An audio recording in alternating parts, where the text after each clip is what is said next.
Hello everyone, welcome to I exam भी। दोस्तों, आप सभी का बहुत स्वागत है हमारी आज की अपनी इस वीडियो में। एंड हमने अपनी प्रीवियस वीडियो में कुछ पॉइंट्स डिस्कस किए थे related to the ARD revision, जिसमें हमने conceptual, dynamic and from the various reports discuss किए थे। सिमिलर वे में आज हम फिर से डिस्कस करेंगे। इसमें हम कुछ कंसेप्ट, कुछ करंट पार्ट, कुछ डायनामिक पार्ट, ये सारी चीजें डिस्कस करेंगे। एंड आई होप कि आपकी प्रिपरेशन अच्छी चल रही होगी। एंड अगेन, जैसे लास्ट टाइम मैंने आप लोगों को बताया था कि आप मॉक टेस्ट जरूर देके जाएं। एंड जो क्वेश्चनर के लिए जो भी रिक्वेस्ट आ रही हैं, तो मैं फिर से आप लोगों को कहूंगा कि आप एग्री बी, जो हमारा यूट्यूब चैनल है एग्री बी में आप जाएंगे तो वहां पे आपको ये नाबार्ड फेज 2 के लिए सीरीज मिल जाएगी।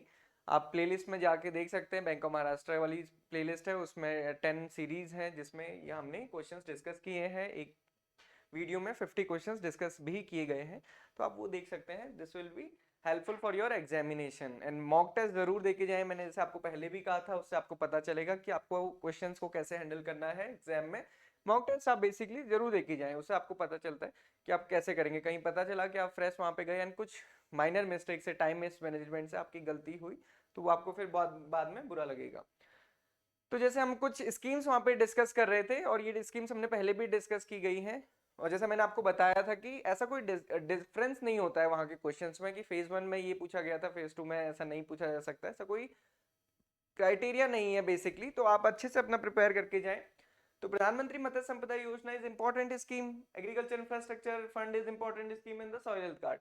इन दोनों स्कीम में अगर आप कोरिलेशन देखोगे तो दोनों ही के ही इंफ्रास्ट्रक्चर डेवलपमेंट के लिए स्कीम्स हैं, पोस्ट हार्वेस्ट प्रोसेसिंग के लिए स्कीम्स हैं। ये फिशरी सेक्टर के लिए, ये एग्रीकल्चर सेक्टर के लिए है। Okay, so this is important scheme. और ये लास्ट ईयर दोनों ही लॉन्च हुई थी। ये अगस्त में हुई थी, ये सितंबर में लॉन्च हुई थी। एंड इसके ऑब्जेक्टिव्स क्या हैं ये आप जरूर देख के जाएं। 3 इसके मेन ऑब्जेक्टिव्स हैं। ओके, एंड टारगेट इसका 5 साल का है, इसका 10 साल का। अभी इसको रिवाइज करके 13 ईयर कर दिया गया है, वो हमने बीच में आपको बताया था। ओके, तो बजटरी एलोकेशन कंपोनेंट्स ये आप सारे पढ़ के जाएं। Soil health card is again important. इसमें जो लाइन है, इसकी टैगलाइन वो पूछी जाती है, स्वस्थ हरा खेत हरा। एंड ये 2 साल के लिए दिया जाता है। इसकी जो थर्ड साइकिल चल रही है बेसिकली। सिमिलरली, प्रधानमंत्री फसल बीमा योजना इन द किसान क्रेडिट कार्ड। प्रधानमंत्री फसल बीमा योजना is the very favourite scheme of all the examination conducted by the IBPS. तो आईबीपीएस कोई भी एग्जाम कंडक्ट करता है, वो फसल बीमा से जरूर एक क्वेश्चन पूछता है। तो फसल बीमा से आपने देखा फेज 1 में ही पूछा गया था, ग्रेड ए बी में ही पूछा गया था, तो यहाँ पे भी बहुत चांसेस हैं। तो आप इसको जरूर पढ़ के जाए। छोटी सी स्कीम है और कोई ना कोई क्वेश्चन आपको जरूर मिलेगा। Then food grain production advance estimates हम डिस्कस कर चुके हैं अपने प्रीवियस पार्ट में। आज हम देखेंगे कौन सा स्टेट फर्स्ट है, कौन सा स्टेट सेकंड है।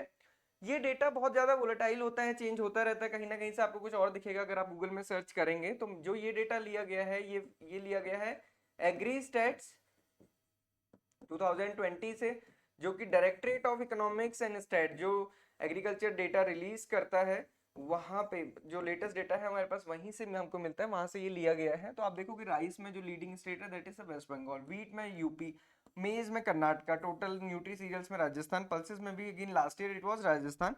टोटल फूड ग्रेन प्रोडक्शन आप देखेंगे तो it was highest in the UP. Okay, so कभी कभी ये ऐसे पूछ लिए जाते हैं स्टेट के, जरूरी नहीं है कि वीट राइस पैडी का ही पूछा जाए।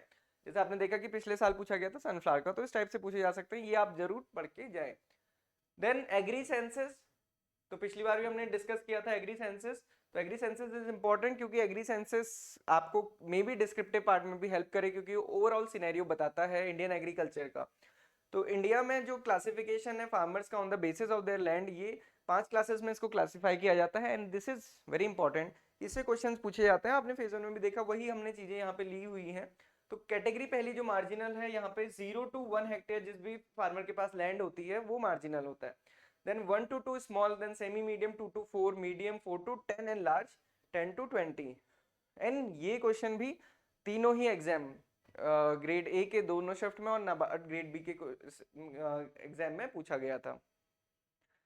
देन एवरेज साइज हमने कल भी देखा था कि जो नाबार्ड की रिपोर्ट थी उसमें दिया था 1.1, सो इट इज 1.08। और ये पहले जब 1970s में था ये 2.28 हुआ करता था। तो कंपैरिजन के लिए अगर आपको कभी डेटा मेंशन करना पड़े तो आप इसको मेंशन कर सकते हैं। जैसे ग्रीन रेवोल्यूशन के बाद प्रोडक्शन में क्या डिफरेंस आया है, सिमिलरली ये एवरेज लैंड होल्डिंग में हमारा क्या डिफरेंस आया है। Then is the 20th livestock census. तो दिस इज द लेटेस्ट, अभी 2021 में 21st होगा, बट अभी तक ये हुआ नहीं है। तो ये अभी यही डेटा हमारे पास लेटेस्ट है।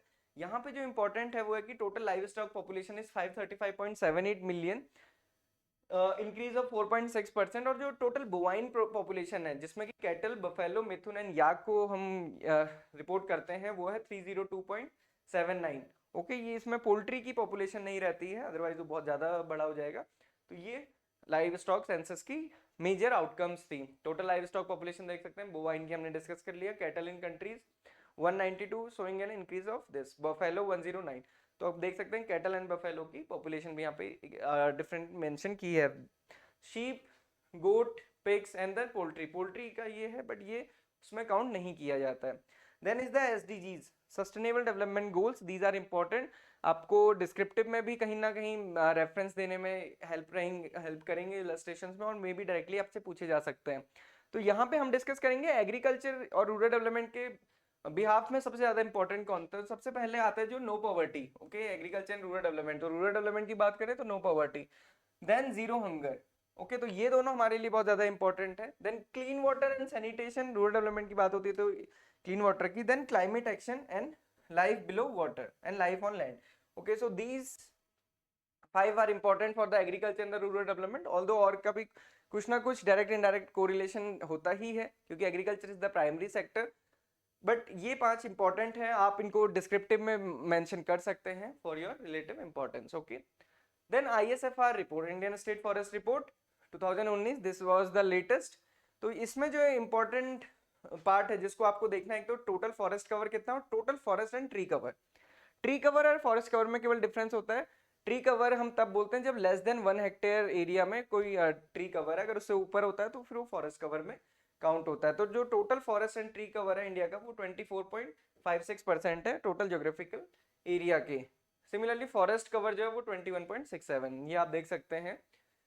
इसमें मेजरली ये पूछा जाता है कि कौन से स्टेट में लार्जेस्ट, सबसे ज्यादा फॉरेस्ट कवर है और कौन से स्टेट का maximum forest on the basis of percentage है। तो ये कुछ है, जैसे area wise largest forest cover किसमें है, एमपी में, क्योंकि एमपी अपने आप में ही एक बहुत बड़ा स्टेट है, तो वहां पे सबसे ज्यादा फॉरेस्ट कवर वहीं पे है। टॉप 3 स्टेट देखे जहां पे बहुत ज्यादा इंक्रीज हुआ है फॉरेस्ट एरिया में, वो है कर्नाटका, आंध्र प्रदेश एंड केरला, ओके। और जो सबसे बड़ा स्टेट है जहां सबसे ज्यादा फॉरेस्ट कवर है that is the MP, then Arunachal Pradesh, okay. Area wise MP is the largest, but अगर परसेंटेज वाइज बोलते हैं टोटल ज्योग्राफिकल एरिया में सबसे ज्यादा किसका है, तो देन द मिजोरम, मिजोरम का स्टेट का जितना टोटल एरिया है उसके 85% में फॉरेस्ट है। Then Arunachal Pradesh 79, Meghalaya 76, Manipur 75 and Nagaland 75.31, okay. So this is important, आपको 2 स्टेट हमेशा याद रखने हैं, एक तो एमपी जो जिस सबसे ज्यादा कवर है, then Mizoram, okay. Then ISFR 2019 is the 16th report in the series, अभी 17th आएगी 2021 में, क्योंकि हर 2 साल में ये आती है। Then टॉप 3 स्टेट जिन्होंने मैंग्रोव में इंक्रीज शो किया है that is the Gujarat, Maharashtra and Odisha. Then bamboo production in area की बात करें तो बैम्बू बियरिंग एरिया सबसे ज्यादा कहाँ पर है, एमपी में। और अगर इसके बाय वेट मतलब प्रोडक्शन की बात देखी जाए तो वो Arunachal Pradesh. Again it is similar to the area of the total forest cover and the percentage area. Then is the national handloom and handloom census, okay. जो ये सेंसस होते हैं, लाइव स्टॉक सेंसस है, handloom census, ISFR report, agri census, या फिर और भी बहुत सारे सेंसस एंड रिपोर्ट्स हैं। देखिए ये ऐसे डायरेक्टली नहीं पूछे जा सकते क्योंकि ये रिपोर्ट्स इतनी बड़ी हैं और आप कहाँ तक इसको पढ़ते रहेंगे। आपने देखा था नाबार्ड ग्रेड बी में ये क्वेश्चन पूछा गया था नेशनल हैंडलूम पे कि according to the handloom census किस स्टेट में सबसे ज्यादा हैंडलूम वर्कर्स हैं। तो ये क्यों पूछा गया था, क्योंकि अगर आप देखोगे तो 8 अगस्त के पीआईबी में ये आया हुआ है, क्योंकि 7th को नेशनल हैंडलूम डे था, अगस्त 7 को ये मनाया गया था, 7th national handloom day 7th of अगस्त को। तो उसके अगले दिन ये जो पीआईबी में पब्लिश हुआ था उसी में ये रिपोर्ट पब्लिश हुई थी, 4th all India handloom census जो 2019 एंड 20 में हुआ था। उसके अकॉर्डिंग नंबर ऑफ लूम्स कितना है, हाउस होल्ड्स कितने हैं इसमें, वीवर्स कितने हैं एंड कितने मैंडेज में जनरेट होते हैं। उसके बाद जो दूसरी रिपोर्ट थी उसमें था कि state major handloom state Assam में नंबर ऑफ हैंडलूम वर्कर सबसे ज्यादा हैं that is 12,83,881 and this was the question asked in the NABARD grade B, okay. Grade B में ये पूछा गया था। तो ऐसा नहीं है कि आपको सारी रिपोर्ट्स पढ़नी है, सारे सेंसस पढ़ने, अभी आप बिल्कुल डर में बैठे रहे कि नहीं मैंने तो पढ़ा नहीं, ये कवर नहीं हुआ। तो basically PIB is important, PIB में अगर वो मेंशन होता है तो पीआईबी से आता है। अभी तक आप लोगों ने देख लिया होगा, हम लोगों ने पहले भी वीडियो बनाई थी एग्जाम बी पे कि आपके पीआईबी से कैसे कैसे क्वेश्चंस कवर किए गए थे। तो सोर्स ये रहता है, आप इसको जरूर एक बार देखें। Then MSP for the rabi crops जो नेक्स्ट सीजन में है, तो वीट के लिए जैसे इस बार अभी जो अप्रैल में हार्वेस्टिंग हुई थी उसमें 1975 था, अब अगले साल के लिए 2015 इसको किया गया है। ओके, तो absolute increase of 40 rupees. Okay, ये भी पूछा जा सकता है, तो आप वहां पे ध्यान रखिएगा कि क्या पूछा गया है। Okay, so this is all for this second part. And जो हमने पहले वीडियोस बनाई हैं फॉर द क्वेश्चन प्रैक्टिस, आप उसको जरूर देखें, एग्रीबी यूट्यूब चैनल पे आपको मिल जाएंगे। इसके पीडीएफ या उनके भी पीडीएफ आपको हमारे एग्रीबी टेलीग्राम चैनल पे मिल जाएंगे, आप वहां से डायरेक्टली रिवाइज भी कर सकते हैं। नाबार्ड ग्रेड ए के मॉक टेस्ट, जैसे मैंने आपको बताया है, मॉक टेस्ट तो अब दे के जरूर जाएं, क्योंकि मॉक टेस्ट से आपको वहां पे कैसे आपको हैंडल करना है ये पता चलेगा। Okay, so I wish you all the very best for your examination. आप अच्छे से पढ़ें, बहुत इत्मीनान से क्वेश्चन को थोड़ा सा सोचें, एंड देन उसके बाद लिखना शुरू करें। हम लोग डिस्क्रिप्टिव आंसर में देखते हैं, तो कई बार होता है कि स्टूडेंट जैसे मनरेगा की किसी चीज के लिए पूछा गया तो आप पहले मनरेगा बहुत ज्यादा एक्सप्लेन कर देते हैं। आप कंटेक्स्ट के लिए थोड़ा सा उसको एक्सप्लेन करें, बहुत ज्यादा एक्सप्लेन ना करें उसको, क्योंकि मार्किंग जो होगी वो क्वेश्चन के लिए होगी, ना कि आपने जो मेंशन किया उस पर। तो वो थोड़ा सा आप ध्यान रखें, और टू द पॉइंट आप अपने आंसर को लिखेंगे तो बहुत अच्छे आप मार्क्स ला सकते हैं। So all the very best for your examination. Thank you for watching this video and have a good day ahead.